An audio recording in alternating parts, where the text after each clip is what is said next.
Good morning, guys.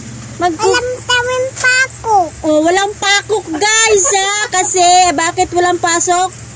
May bagyo tataya. Oh, may bagyo, guys, ha? May bagyo. May bagyo sa stool.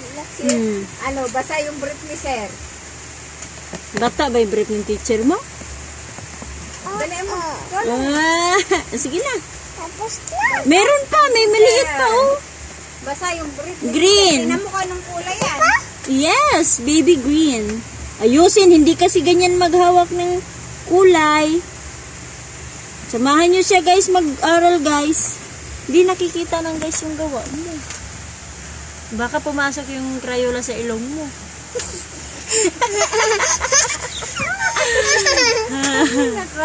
Yung ilong mo kaya gamitin yung pangkulay. Oh. Takip-takip pa siya, guys. Ay, baka. Bye na, guys. Magkukulay na siya, guys. Di siya maka...